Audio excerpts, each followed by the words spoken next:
오늘 우리가 함께 볼 하나님 말씀은 민수기 31장 12절부터 20절까지 말씀입니다. 민수기 31장 12절부터 20절까지 말씀, 우리 다 같이 한 목소리로 함께 말씀 보도록 하겠습니다.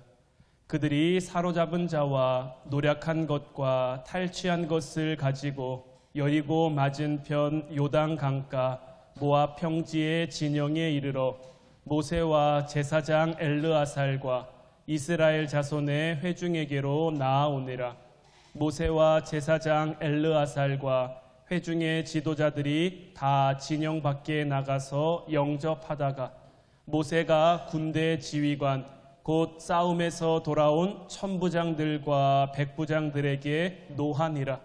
모세가 그들에게 이르되 너희가 여자들을 다 살려두었느냐? 보라, 이들이 발람의 꾀를 따라 이스라엘 자손을 부올의 사건에서 여호와 앞에 범죄하게 하여 여호와의 회중 가운데에 연병이 일어나게 하였느니라. 그러므로 아이들 중에서 남자는 다 죽이고 남자와 동침하여 사내를 아는 여자도 다 죽이고 남자와 동침하지 아니하여 사내를 알지 못하는 여자들은 다 너희를 위하여 살려둘 것이니라. 너희는 이랫동안 진영 밖에 주둔하라.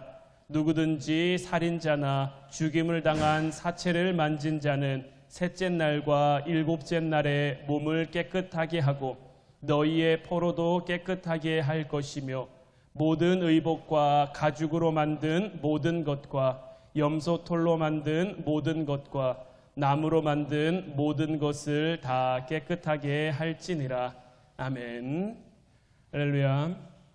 오늘 이 시간에는 지난주에 이어서 모세의 마지막 전쟁에 대한 말씀을 우리가 함께 나눌 때에 하나님의 크신 은혜가 여러분들 가운데 충만히 임하기를 주님의 이름으로 축원해 드립니다. 우리가 지난주에 이스라엘 백성들이 가나안 땅을 목전에 두고 왜 미디안과 전쟁을 해야 했는지, 하나님께서 모세에게 왜 마지막 사명으로 미디안을 정복하게 했는지에 대한 말씀을 함께 나눴죠. 이전에 미디안이 여인들로 하여금 이스라엘 남자들을 유혹해서 음란에 빠지게 하고 그러므로 우상을 숭배하게 해서 하나님의 진노가 그들에게 임했고 그러므로 2만 4천 명 이상 되는 사람이 다 죽임을 당하게 되었단 말이에요. 하나님의 백성들은 거룩해야 하는데 그 하나님의 거룩을 훼손하게 한 그 미디안 백성들을 하나님은 물리치기를 원하셨고, 특히 이제 이스라엘 백성들은 가나안 땅에 들어가면 가나안 정복 전쟁을 해야 하는데 하나님을 믿는 확실한 그 믿음이 없이는 그들이 그 전쟁을 감당할 수가 없거든요. 당장 우리가 잘 아는 대로 이스라엘 백성들이 요단강을 건너서 가장 먼저 맞이한 성이 어떤 성입니까? 여리고 성이란 말이에요. 여리고 성은 얼마나 크고 견고한 성입니까? 쉽게 정복할 수 없는 성인데 하나님은 그 성을 정복함에 있어서 그냥 돌라고 하셨거든요. 그 성을 돌면 그 성이 무너질 것이다. 도는데 어떻게 성이 무너집니까? 하지만 그들은 하나님 말씀에 대한 확실한 믿음을 갖게 됐기에 이들이 오늘 말씀에 나와 있는 이 전쟁을 나감에 있어서도 수십만의 미디안 족속들을 상대하는데 몇 명의 군사가 나갑니까? 각 지파별로 1,000명씩 12,000명, 12,000명이 나가서 수십만 미디안 군인들과 싸워 승리를 하게 됐단 말이에요. 이들은 정말 하나님이 주시는 놀라운 승리를 맛보게 돼요. 12,000명이 나가서 수십만 명과 싸웠는데 단 한 사람도 죽거나 다치는 일 없이 모두가 무사히 엄청난 대승을 거두고 돌아올 수 있었어요. 기적 같은 대승을 거둔 이 이스라엘 군인들, 얼마나 의기양양하게 다시 이스라엘 진영을 향해 돌아왔을까요? 얼마나 개선 장군처럼 그들의 발걸음이 가볍고 신났을까요? 그들이 사로잡은 전리품들과 포로들을 가지고 돌아왔을 때 모세와 제사장 엘르아살과 장로들이 다 나와서 그들을 영접했단 말이에요. 오늘 본문 13절부터 16절까지 말씀을 다시 보면 모세가 제사장 엘르아살과 회중의 지도자들이 다 진영 밖에 나가 영접하다가 모세가 군대의 지휘관 곧 싸움에서 돌아온 천부장들과 백부장들에게 노하니라. 모세가 그들에게 이르되 너희가 여자들을 다 살려두었느냐? 보라, 이들이 발람의 꾀를 따라 이스라엘 자손을 부올의 사건에서 여호와 앞에 범죄하게 하여 여호와의 회중 가운데에 연병이 일어나게 하였느니라. 이스라엘 군인들은 참 의기양양하게 발걸음 가볍게 돌아왔을 것이고요. 이제 제사장 엘르아살과 모세와 장로들은 그들을 나가서 그들의 승리를 축하해 주려고 나갔는데, 그들을 영접하러 나갔는데 돌아온 그들의 모습을 보고 모세가 화를 내는 거죠. 모세는 왜 이스라엘 군인들, 힘든 싸움에 나가 승리하고 돌아온 그들을 향해 왜 화를 냈습니까?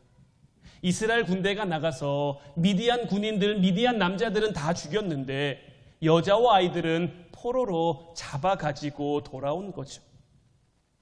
지난주에도 말씀을 우리가 나눴습니다만 이 전쟁은 보통의 전쟁, 그들이 치렀던 보통의 전쟁과는 다른 전쟁이에요. 잃어버린 하나님의 거룩함, 이스라엘 백성들의 음란과 우상숭배로 인해서 훼손된 하나님의 거룩을 다시 회복하는, 다시 그들 가운데 하나님의 말씀을 세워가는 그러한 거룩한 전쟁이었는데, 전쟁에 나간 백부장들, 천부장들은 이 전쟁을 너무 쉽고 안일하게 생각한 거죠. 전투에 참여한 남자 군인들만 다 전멸하면 될 것처럼 그들은 그렇게 여긴 거예요. 거기다가 주변 나라들도 전쟁에 승리하면 여자와 아이들을 포로로 잡아가는 건, 그들을 전리품처럼 취하는 것이 너무나 당연한 것이기 때문에 그들 또한 그렇게 해도 아무런 문제가 없을 거라고 여긴 거죠. 그러나 아무리 주변 사람들이 다 그렇게 한다고 할지라도 하나님의 사람들은 그렇게 하지 않아야 하는 그러한 것들이 있는 거예요. 이것은 미디안 정복 전쟁이 왜 일어나게 됐는지 그 근본적인 원인을 이들은 너무 쉽게 생각하고 제대로 깨닫지 못한 안일한 모습이었던 거죠. 전쟁의 승리에만 취해서 이들도 전쟁을 하면서도 얼마나 놀랐을까요? 수십만 군인이 있어요. 자기들은 12,000명이에요. 일당백으로 싸워서 한 명도 다치지 않아요. 한 명도 죽지 않아요. 얼마나 신나고 얼마나 기쁘고 얼마나 짜릿했겠습니까? 그 승리에 취해서 이 전쟁의 의미, 이 전쟁이 뜻하는 바를 온전히 헤아리지 못한 거죠. 그래서 모세는 이 이스라엘 백성들에게 이 전쟁을 왜 하게 했는지를 다시금 되짚어주는 거예요. 16절 말씀 보면 보라, 이들이 발람의 꾀를 따라 이스라엘 자손을 부올의 사건에서 여호와 앞에 범죄하게 하여 여호와의 회중 가운데에 연병이 일어나게 하였느니라. 발람의 꾀를 따라 이스라엘 자손들을 범죄하게 한 대상들이 누굽니까? 미디안 여인들이죠. 미디안 여인들이 발람의 꾀를 따라 이스라엘 남자들을 유혹했어요. 그들을 유혹해서 그들로 하여금 음란에 빠지게 했고요. 음란에 빠진 그들이 우상 숭배까지 이어지도록 그들을 유혹했고, 이스라엘 남자들은, 이스라엘 족속들은 그들의 유혹 앞에 속수무책으로 다 넘어졌거든요. 그래서 하나님의 진노가 일어났고 24,000명 이상 되는 이스라엘 백성들이 죽임을 당했는데, 그러한 사건이 있었음에도 불구하고 그러한 사건으로부터 인해 이 전쟁이 발발했음을 그들이 깨닫지 못하고 있음에 하나님이 왜 이 전쟁을 하라고 했는지 온전히 헤아리지 못하고 있는 그 지휘관들을 향해 모세는 분노한 거예요. 그래서 모세는 어떻게 합니까? 즉시 남자와 동침한 적이 있는 여자들을 다 죽게 하고 앞으로 미래의 적이 될 수 있는 그러한 아이들까지도 다 죽게 하는 거예요. 이는 더 이상의 타락과 불행을 막기 위함인 거죠. 우리가 이 땅을 살아가는 동안 우리도 영적 전쟁을 참 많이 치릅니다.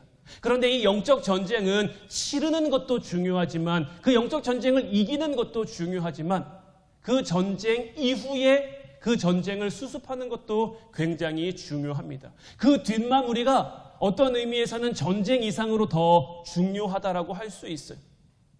죄악이 다시 기생할 수 있는 그 어떤 여지도, 그 어떤 여건도 우리는 남겨두어서는 안 되는 거예요. 하나님이 음란, 그리고 이 우상 숭배라는 것을 얼마나 단호하게 여기시는지, 얼마나 엄격하게 다루시는지를 우리는 분명하게 깨달을 수 있어야 하는 것. 이스라엘 지휘관들은 큰 승리로 인해서 이 정도 승리의 열매는 우리가 누려도 되겠지, 이 정도는 우리가 즐겨도 되겠지, 이 정도는 우리가 해도 되겠지, 이 정도는 하는 그들의 안일한 마음이 교만한 생각으로 이어지게 된 것이고요. 그들의 교만한 생각이 하나님 말씀을 향한 판단력을 흐려지게 해서 죄의 씨앗을 다시금 남겨가지고 돌아오는 결과를 낳게 된 거죠. 사람들이 계속 반복해서 하는 착각 중에 하나가 뭐냐면 자신들이 죄를 다룰 수 있다라고 여기는 거예요. 나는 얼마든지 죄를 다룰 수 있어. 나는 얼마든지 죄를 통제할 수 있어. 나는 얼마든지 여기서 멈출 수 있어. 나는 얼마든지 이쯤에서 그만할 수 있어. 이쯤에서 여기에서 멈출 수 있다라고 생각하지만 죄는 우리가 통제할 수 있는 그런 것이 아니에요. 죄는 우리가 감히 다룰 수 있는 그런 부분이 아니에요. 베드로는 이 죄를 향해 우는 사자와 같이, 사단이 우는 사자와 같이 두루다니며 삼킬 자를 찾는다라고 했어요. 처음엔 우리가 죄를 다스릴 수 있는 것처럼 여겨질 수도 있죠. 우리가 통제할 수 있는 것처럼 느껴질 수도 있죠. 하지만 얼마 지나지 않아 우리가 그 죄에 의해 다스려지고 그 죄에 의해 통제받다가 결국 우리를 완전히 파멸시키고 말게 되는 거예요. 어떤 인간적 결심이나 어떤 인간적 노력으로도 우리는 죄의 힘을 이길 수가 없어요. 죄는 오직 예수 그리스도의 보혈로만 이길 수가 있는 거예요. 죄의 문제가 얼마나 심각했으면 하나님께서도 하나밖에 없는 그 독생자 예수님을 우리에게 보내셨을까요? 죄의 권세를 깨뜨리기 위해, 사망의 권세를 깨뜨리기 위해 하나님이 택하신 방법도 하나님 당신이 육신의 몸을 입고 이 땅에 내려오는 거였어요. 그렇지 않고서는 죄의 권세를 이겨낼 수가 없는 거죠. 그러니까 우리도 할 수만 있는 대로 죄와의 접촉점을 할 수만 있는 대로 끊어내야 되는 거예요. 할 수만 있는 대로 죄의 뿌리를 우리에게서 파내야 하는 거예요. 죄가 우리 안에 들어오지 못하도록, 우리 안에 죄가 없을 수 있도록 자꾸만 하나님 앞에 나가 정결함을, 거룩함을 구하고 또 구하고 또 구할 수 있어야 하는 거예요. 이스라엘 군인들은 하나님이 시켜나간 그들의 전쟁에서는 승리했을지 몰라도, 적군과의 싸움에서는 이겼을지 몰라도 그들은 그들과의 싸움에서는 이기지 못한 거예요. 하나님의 말씀을 온전히 받아 그들의 말씀으로 소화할 수 있었어야 했는데 그들은 그러한 부분에서는 실패한 것이고 넘어진 것이죠. 이처럼 우리도 영적 전쟁 잘 치르고 나서 참 잘 이겼는데, 참 잘 승리했는데 그 뒷마무리를 확실히 못해서 오히려 넘어지는 경우가 많아요. 예수님께서도 이런 말씀을 우리에게 주셨죠. 귀신이 들렸던 사람이 있었는데 이 사람에게서 귀신이 나갔어요. 귀신이 나가서 돌아다녀 보니까 갈 데가 없는 거예요. 그래서 원래 있던 사람에게로 다시 와보니 깨끗해진 거죠. 자기가 있었을 때보다 훨씬 있기에 쾌적한 환경이 된 거죠. 그러니까 7 귀신을 데리고 다시 돌아와서 그 사람에게 머무르는 거잖아요. 이 사람도 그 안에 있는 귀신을 쫓아내기 위해 믿음으로 하나님 앞에 나아가지 않았겠습니까? 믿음으로 하나님 앞에 나아가 구하고 간구의 귀신을 쫓아냈는데 그 뒷마무리가 확실하지 못하니까 다시 더 큰 귀신에 들려 더 큰 죄악 가운데 살아갈 수밖에 없는 그러한 환경이 되고 만 거죠. 죄라는 것은 자꾸만 우리로 하여금 큰 아픔을 겪었으면서도 다시 그 달콤함으로 우리가 달려가도록, 죄의 불씨를 남겨두도록 하는 것이 우리 인간의 연약함인 것이고 우리 인간의 어쩔 수 없는 그 부분인 거예요. 그래서 우리는 할 수만 있는 대로 하나님 앞에 구하고 간구하는 삶을 살아야 하는 거죠. 사실 모세에게 있어서도 이 미디안 전쟁은 결코 쉬운 전쟁은 아니었습니다. 미디안을 치는 것 자체가 이 모세에게는 굉장히 좀 가슴 아픈 일이었어요. 왜냐하면 모세가 하나님의 부르심을 받기 전에 40년 동안 어디에 살았습니까? 미디안 광야에 살았어요. 모세의 부인 어디 사람입니까? 모세의 부인 시보라 미디안 사람이에요. 모세가 힘들어할 때마다 모세에게 와서 조언을 주고 여러 가지 방법으로 아이디어를 준 모세의 장인 이드로 어디 사람입니까? 미디안 사람이에요. 애굽에서 40년간 왕자로 살다가 사람 죽이고 미디안으로 도망가서 오갈 데 없는 그들을 받아준 것 미디안 사람들이었고요. 그들과 함께 해준 건 미디안 사람이었고요. 모세의 아내도, 모세의 가족도, 모세의 처가가 다 미디안 족속이란 말이에요. 이런 미디안과의 관계 속에서 모세에게도 이 미디안을 치는 것 자체가 사실 결코 쉬운 일은 아니었어요. 그럼에도 불구하고 하나님의 말씀이기에, 하나님의 뜻이 그에게 주어졌기에 그는 이 전쟁을 한 거죠. 마태복음 10장 34절로 36절 말씀을 보면 내가 세상에 화평을 주러 온 줄로 생각하지 말라. 화평이 아니요 검을 주러 왔노라. 내가 온 것은 사람이 그 아버지와 그 딸이 어머니와 며느리가 시어머니와 불화하게 하려 함이니 사람의 원수가 자기 집안 식구리라. 우리에게 주어진 영적 전쟁은요, 어쩌면 우리에게서 가장 가까운 데서부터 시작해야 하는 것일지 모르는 거예요. 어떠한 것도 하나님의 말씀보다 앞설 수는 없는 거예요. 그 어떤 누구도 하나님 말씀, 하나님의 자리를 대신할 수 없는 거예요. 하나님을 사랑하고 우리에게 허락된 이웃들을 사랑하고 가족들을 사랑하고 형제를 사랑하고 모두를 사랑해야 하지만 말씀을 뛰어넘는 사랑이 아니라 말씀 가운데 사랑하고 말씀 가운데 용납하고 말씀 가운데 하나 되고 말씀으로 그들과 더불어 살아가는 것이 하나님이 우리에게 원하시는 거죠. 이것을 반하는 것이 있다면, 이것을 벗어나는 것이 있다면 우리의 가장 가까운 곳에서부터 우리는 영적인 전쟁을 해야 할 수도 있는 거죠. 모세는 이스라엘 군인들에게 이렇게 포로 문제를 정리하게 하고 또 한 가지 명령을 이스라엘 군대에게 하달했는데 19절 20절 말씀을 보면 너희는 이랫동안 진영밖에 주둔하라. 누구든지 살인자나 죽임을 당한 사체를 만진 자는 셋째 날과 일곱째 날에 몸을 깨끗하게 하고 너희의 포로도 깨끗하게 할 것이며 모든 의복과 가죽으로 만든 모든 것과 염소털로 만든 모든 것과 나무로 만든 모든 것을 다 깨끗하게 할지니라. 이스라엘 백성들이 하나님의 명령을 잘 수행하고 큰 승리를 거두고 돌아왔지만 율법적으로 봤을 때 이들은 사람을 죽이고 온, 시체를 가까이 하고 온 부정한 사람들인 거죠. 그래서 이들은 정결해지기까지 일주일 동안 진영 밖에 머물 수밖에 없었어요.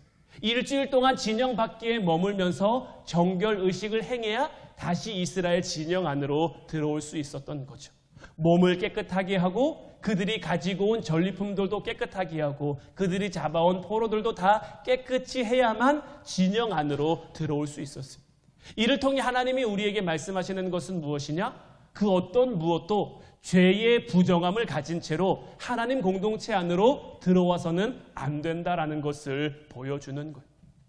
또한 이스라엘 군대는 지금 엄청난 승리로 인해서 한껏 고취된 상태고 흥분한 상태고 이러한 상태로 들어와 자칫 실수할 가능성도 있고 경솔할 행동으로 이어질 가능성도 있기에, 왜냐하면 우리도 종종 큰 승리나 큰 성공 뒤에 치명적인 실수를 거둘 때도 있거든요. 그러한 잘못을 저지를 때도 있기에 하나님께서는 승리한 군인들로 하여금 진영 밖에 일주일 동안 머무르게 하면서 기도하게 하시고 묵상하게 하시고 마음과 생각을 추스려 다시 겸손과 경건을 회복할, 지금 이들이 치르고 온 전쟁, 누구로 인한 전쟁입니까? 하나님으로 인한 전쟁이죠. 그들의 승리 누가 준 승리입니까? 하나님이 주신 승리죠. 아무도 다치지 않고 아무도 죽지 않을 수 있었던 것 누구의 능력입니까? 하나님의 능력이죠. 하나님이 우리와 함께 하신다라는 것을 이들이 일주일 동안 진영 밖에 머물면서 다시 하나님 앞에 겸손한 마음으로 겸비하게 나아가 무릎 꿇고 나아가 다시 하나님의 백성으로 온전한 삶을 살 수 있도록 하나님은 일주일 동안, 이들이 그냥 진영 안으로 들어왔으면 다른 사람들이 와 전쟁 잘했어요, 전쟁 축하해요, 전쟁 이겼어요, 너무 잘했어요, 너무 잘 싸웠어요, 그들의 어깨가 자칫 한껏 올라갈 수도 있는 거죠. 왜냐하면 우리는 그렇거든요. 누가 칭찬해주고 누가 인정해주면 좋잖아요. 누구에게나 인정받고 싶어하는 욕구가 있고 칭찬 듣고 싶어하는 그러한 마음이 있거든요. 칭찬받고 인정받는 것이 잘못된 것이 아니라 자칫 그러한 것이 교만으로 이어지면, 교만으로 넘어가면 하나님의 영광, 하나님의 승리를 맛보고도 그 교만 때문에 넘어질 수 있기에 하나님은 일주일 동안 진영 밖에 머물면서 그들을 겸손하게, 그들을 낮아지게 다시금 하나님 앞에 설 수 있도록 그 회복할 시간을 그들에게 주신 거죠. 우리 또한 마찬가지입니다. 하나님이 여러분들을 축복하길 원하시죠. 하나님이 여러분들과 함께 하길 원하시죠. 특별히 이제 11월 달이 되면 추수감사 주일이 있고 이제 우리가 점점 이제 절기를 준비할 텐데 추수감사 주일은 하나님께서 우리에게 복 주시겠다고 약속하신 날이잖아요. 그 날을 우리가 잘 준비하고 잘 지키면 하나님이 복을 주실 건데 또한 올 한 해의 삶을 하나님께서 우리를 지키고 인도하시면서 점점 축복의 자리로 우리를 이끌어 가실 텐데 그러한 은혜, 그러한 축복을 우리가 맛보고 나면 그러한 큰 은혜와 축복 가운데 우리도 우리의 마음과 생각을 추스리고 하나님 앞에 겸손과 경건을 회복할 시간이 반드시 필요하다라는 거예요. 진영 안 그리고 진영 밖은 각각 세상과 교회, 하나님이 만드신 공동체, 가정일 수도 있고 교회일 수도 있고요. 이런 공동체라고 보면 돼요. 세상에서 탈취한 물건들, 우상 숭배로 인해 더러워진 흔적을 가지고 있는 것들이 모세는 그것들을 다 물로 씻고 불로 깨끗하게 하는 정결 의식을 행하게 한 후에 진영 안으로 가져오게 했어요. 마찬가지로 세상의 요소들 가운데 좋은 것들 있죠. 좋아 보이는 것들 있죠. 그것들을 교회 안으로 공동체 안으로 가지고 들어올 때는 반드시 말씀과 기도로 그런 것들을 필터링할 수 있어야 하는 것. 아무리 좋아 보이는 것, 아무리 괜찮아 보이는 것, 아무리 좋은 사람이라고 할지라도 아무리 좋은 시스템이라고 할지라도 그것이 안으로 들어올 때 이러한 말씀과 기도의 필터링이 없으면 정결하게 하는 그 과정이 없으면 좋은 것이 들어와 좋은 것이 아닌 것이 될 수도 있는 것. 우리 교회는요, 우리 가정은요, 끊임없이 정결의 지도로 몸부림치며 살아가야 하는 것. 그렇게 하지 않으면 세상의 물결이 아무런 제어 장치 없이 마구 교회 안으로 흘러오게 되는 것이고요. 가정 안으로 흘러 들어오게 되는 것이고요. 그때부터 우리 가정은, 우리 교회는 영적인 능력을 잃어버리고 살 수밖에 없는 것. 하나님은 처음 아담과 하와에게 세상을 다스릴 수 있는 능력을 주셨어요. 모든 만물을 다스릴 수 있는 능력을 주셨단 말이에요. 그런데 죄가 그들에게 들어와 그 영적 능력을 잃어버리자 그들은 더 이상 하나님이 그들에게 주신 만물을 다스릴 수가 없어요. 땅은 엉겅퀴를 내고요. 그들이 수고하고 하고 노력해야만 겨우 땅의 소산을 먹을 수 있게 된 거예요. 오늘날 우리들의 삶도 마찬가지죠. 오늘날 우리의 삶 가운데 참 힘든 일이 많아요. 참 어려운 일이 많아요. 참 우리를 속상하게 하고 마음 아프게 하는 일들이 많고요. 세상은 점점 각박해지고 어두워지고 있단 말이에요. 이런 세상 가운데 우리가 하나님 은혜, 하나님 축복을 누리며 살려면, 하나님이 주시는 행복을 우리가 누리며 살려면, 기쁨과 평안 가운데 우리가 살려면 어떻게 해야겠습니까? 우리 안에 하나님이 주시는 영적 능력을 우리가 회복해야 하는 것.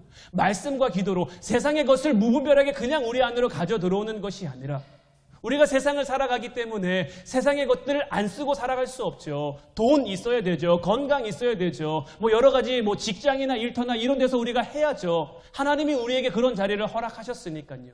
하지만 하나님이 우리에게 그런 자리를 허락하셨다고, 우리를 보내셨다고, 우리에게 주셨다고 무분별하게 우리가 막 쓰고 사용하고 살아가는 것이 아니라 늘 말씀과 기도 가운데 하나님이 나에게 맡기신 것들을, 하나님이 나에게 허락하신 자리를 우리는 살아갈 수 있어야 하는 거죠. 그래서 저는 우리가 함께 본 지난주와 이번 주에 걸쳐서 우리가 함께 본 이 민수기 31장을 통해 우리가 역동적인 교회 그리고 역동적인 가정의 두 가지 모습을 좀 함께 만들어 가기를 원하는데, 첫 번째는 전투하는 공동체예요. 전투에는요, 방어하는 전투가 있고 공격하는 전투가 있죠. 이스라엘은 이미 미디안에게 한 번 치명적인 공격을 당했죠. 비느하스의 결단으로 인해서 간신히 살아남기는 했지만 24,000명 이상이라는 참 큰 아픔을 그들이 겪었단 말이에요. 그래서 하나님은 이제 오히려 미디안을 향해 전투하며 공격하며 나아가길 원해. 그로 하여금 그 죄의 뿌리를 뽑기를 원하신 것. 오늘날도 악한 마귀 사단은 할 수만 있는 대로 온갖 수단과 방법을 동원해서 교회의 벽을 부수려고 하고 있어요. 때로는 달콤한 유혹으로 우리에게 다가오기도 하고요. 때로는 무서운 비난과 핍박으로 도전해 오기도 해요. 얼마 전에 저희 교회에도 신천지가 다녀갔었죠. 또 인천에서 사역하는 제 친구 목사님 교회에도 신천지가 다녀갔었는데, 그때 온 신천지 신도 가운데 한 명이 그 제 친구 목사님에게 이런 제안을 했다고 해요. 자기들과 MOU를 맺지 않겠느냐. 자기들과 MOU를 맺으면 MOU를 맺은 사실은 절대 비밀로 해주고, 교인도 보내주고, 전도 물품도 보내주고, 교회 후원도 해주고, 교회가 뭔가 하려고 할 때 도와주고, 이런 거 저런 거를 다 해주겠다라고 말하더라는 거예요. 자기들과 MOU를 맺으면. 여러분들 어떻게 생각하십니까? 신천지에서 교인을 보내준대요. 신천지에서 돈도 준대요. 신천지에서 뭔가 하려고 하면 적극적으로 후원해주고 다 해준대요. 그 얘기를 들으면서 흔들리는 교회도 있지 않을까, 혹하는 교회도 있지 않을까, 그런 생각이 들더라고요. 얼마 전에 저희 교회에도 신천지에서 편지가 왔는데, 자기들이 개신교 한 3천여 개 교회와 MOU를 맺었다라고 얘기를 해서 도대체 어떤 교회들과 MOU를 맺은 건가라고 생각을 했었는데, 혹 이런 제안들이 그들이 말하는 그 MOU 맺은 교회, 그리고 혹 정말로 마음 아프게 넘어간 교회들의 숫자가 그 안에 포함되어 있는 것은 아닌가, 이런 생각이 들더라고요. 사단은 참 이렇게 달콤한 방법으로 우리를 유혹해 오기도 하고요. 때로는 교회를 향한 거센 핍박으로, 때로는 우리를, 그리스도인들을 향한 거센 환난으로 우리에게 도전해 오기도 하는 거예요.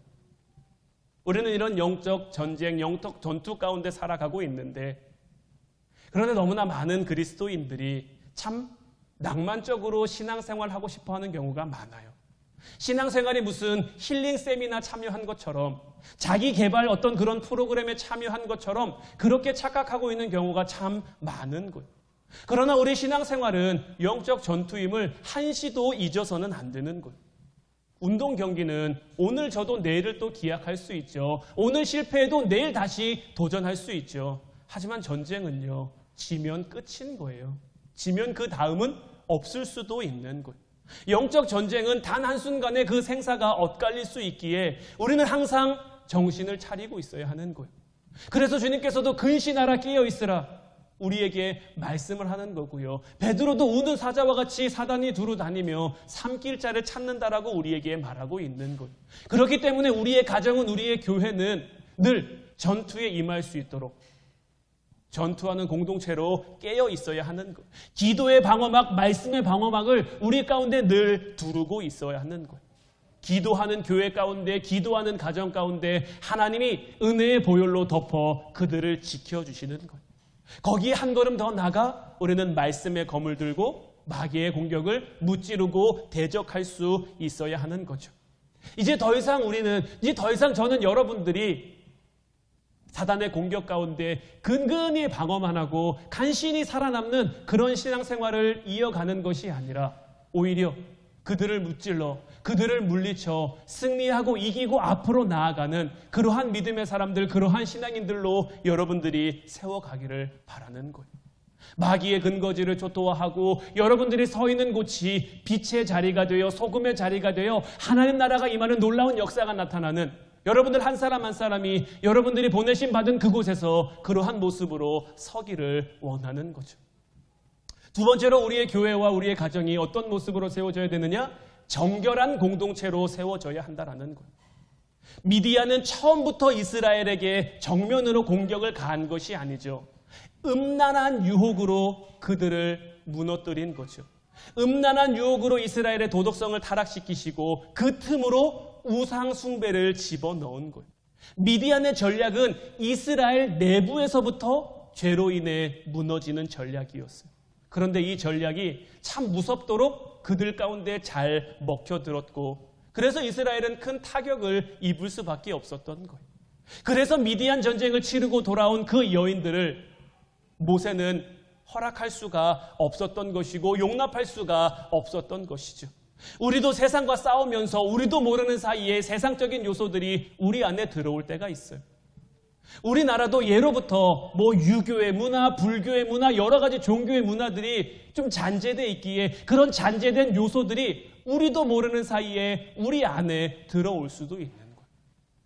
이번에 제가 추석 명절을 맞이해서 여러분들에게 추석 이제 메시지 카드를 보내려고 그 메시지 카드를 찾다가 어떤 이제 성구가 그려진 카드인데요. 성구는 써 있는데 밑에 제사상이 그려져 있어요. 이걸 도대체 어떻게 받아들여야 되는 걸까요? 이걸 만드신 분도 그냥 아무 생각 없이 그냥 말씀 가운데 추석이니까 이렇게 해도 되겠지라고 했을 거예요.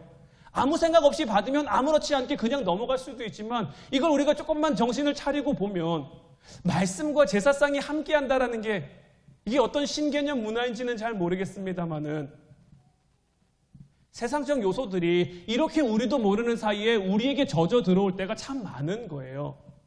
정말 큰 둑이 무너질 때도 작은 구멍에서부터 물이 쫄쫄쫄쫄쫄 한 방울 두 방울 스미는 것부터 시작되는 것처럼 우리가 깨어있지 못하면, 우리가 정신을 차리지 못하고 있으면 우리 안에 이러한 요소들이 묻어 들어올 때가 있는 거죠. 그래서 우리는 교회 안으로, 가정 안으로 무언가를 가져오기 전에, 무언가를 들여오기 전에 그것을 정결하게 하는 정결의식을 반드시 치르고 정결하게 씻어낸 후에 가지고 올 필요가 있는 거죠. 우리가 매일 우리의 얼굴과 몸을 씻는 것처럼 우리의 영혼이, 우리의 가정이, 우리의 교회가 하나님의 뜻 가운데, 하나님의 말씀 가운데 늘 온전히 거룩하게 설 수 있도록 보혈로 깨끗한 삶을 살아가야 하는 거죠.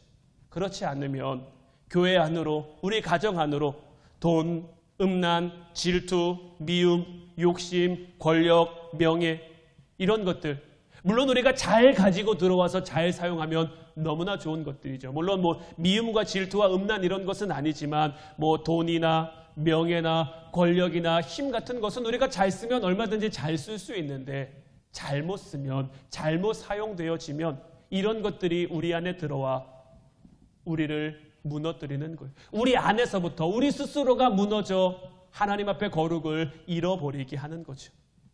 아까도 말씀드렸지만 오늘날의 세상은 참 너무도 많이 더러워졌고 너무도 많이 불안해졌고 너무도 많이 살벌해졌어요. 매일매일 너무나 끔찍하고 흉악한 범죄들이 아무렇지 않게 일어나고 있고요. 누구도 믿을 수가 없는 시대처럼 정말 이 시대의 모습이 변해가고 있어요. 이러한 시대 가운데 이제 우리가 어떤 모습으로 서야겠습니까? 이러한 시대 가운데 우리가 어떤 모습으로 살아가야겠습니까? 위기가 기회라고 이런 때일수록 우리 한 사람 한 사람이 세상의 소망으로 설 수 있어야 할 줄로 믿어요. 우리가 서 있는 자리, 우리의 가정 안에서, 우리 교회 안에서 하나님의 거룩을 다시 회복해가며 말씀과 기도로 우리 삶의 자리들을 만들어 갈 때, 그렇게 하나님의 나라가 우리 가운데 임해 갈 때 세상 가운데 지친 영혼들이 우리로 인해 안식과 쉼과 평안을 얻게 될 것이고요. 그렇게 우리가 그런 모습으로 살아가면 힘을 잃은 교회가 다시 힘을 회복한 교회가 될 것이고요. 다시 하나님의 이름이 이 땅 가운데 찬양과 영광을 받게 될 줄로 믿어요. 이제 우리 화운교회가, 여러분들의 가정이, 여러분들 한 사람 한 사람이 이 세상 가운데 정말 하나님의 거룩함을 회복한 온전한 그 정결한 모습으로 세워져 갈 수 있기를 주님의 이름으로 축원해 드립니다. 기도하겠습니다.